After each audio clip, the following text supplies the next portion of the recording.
Tässä jaksossa pelkkää alamäkeä pistetään testiin Leatin uudet DPX 3.0 flattipoljin kengät ja tutustutaan Savelan pump trackiin ja skeittipuistoon.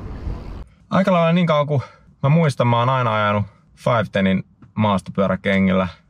Mulla on tällä hetkellä alamäkitouhuihin niiden Impact Pro, metsässä ajeluihin niiden Freerider Pro ja sit vielä märkiekeleä varten niiden korkeampi vartinen talvikenkä. Mä oon ollut aina ihan sikatyytyväinen 510 kenkiä.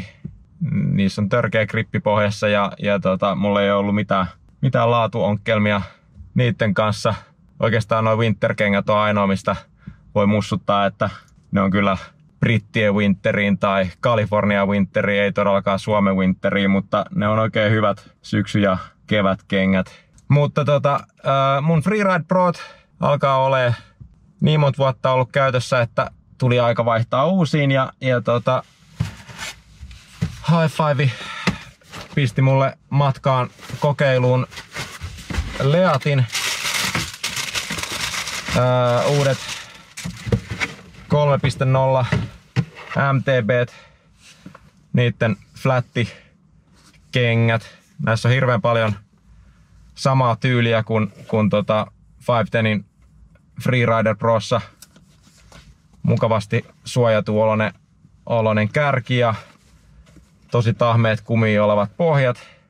Ero on selkeästi täällä pohjassa on tällainen ristikko siinä missä 510 on yleensä litteitä. Mutta tänään mä matkustan Savelan skateparkkiin ja pump trackille ja pistetään nämä kengät kokeiluun. No niin, päästiin Savelan parkin lähelle. Mulla on tällä kertaa mukana Niilo. Sä oot ekaa kertaa pump trackille saapumassa. Ja sit mulla on vanhoi tuttui Jonttu ja Andre. Hey man, you're trying to avoid the camera, man. No luck. Savelasta löytyy pyöräilijälle paljon puuhaa pieneltä alueelta. Viime vuonna Trailitin rakentama asfalttipäällysteinen pump track, monipuolinen skeittipuisto sekä dirttihyppyreitä, jotka tässä vaiheessa kevättä ovat vielä liian märkiä ajettavaksi.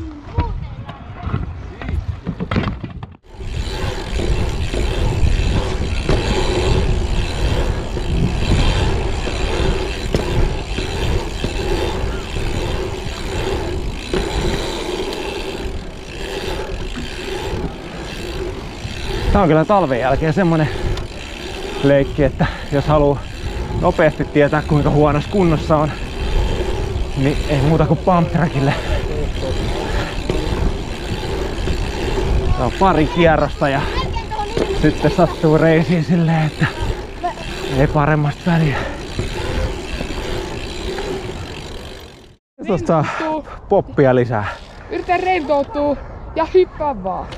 Ja sä puhuit jotain jäätelöstä tossa äsken. Niin, ajattelin jäätelöä, suklaajäätelöä, niin jotain kivaa. No niin, mennään kattoo. Tämä pump track on täynnä niin sanottuja tuplia, eli peräkkäisiä kumpuja, joista halutessaan voi ensimmäisen päältä ponnistaa toisen kummun toimiessa alastulona. Lyhyeksi jäi. Tämä kuitenkin vaatii riittävää vauhtia, tekniikkaa sekä hyvää ajoitusta onnistuakseen. Lyhyeksi jäi. Mitä? Lyhyeksi jäi. Kourallisella toistoja tämäkin tupla rupesi sujumaan.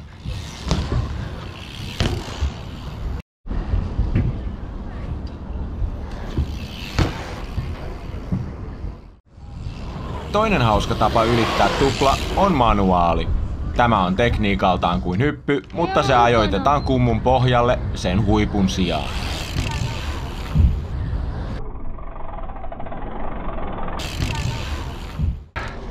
Sitten oli aika siirtyä skeittipuiston puolelle. Erityisesti hyppiessä täällä osaa arvostaa kenkää, joka ei lipsu polkimilta. Olin yllättynyt kuinka Leatit tuntuivat heti tutuilta jaloissa, kengät kun usein vaativat vähän sisäänajoa.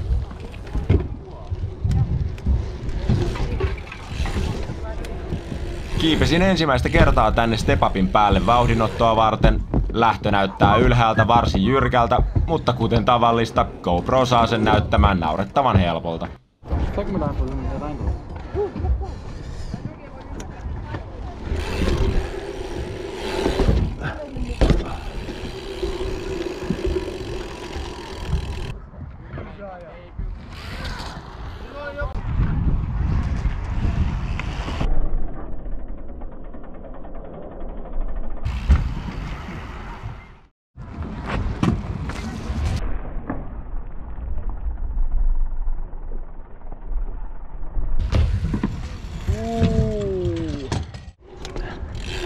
Hyppimisten jälkeen otimme vielä viimeiset mehut pois muutamalla kierroksella pump trackia.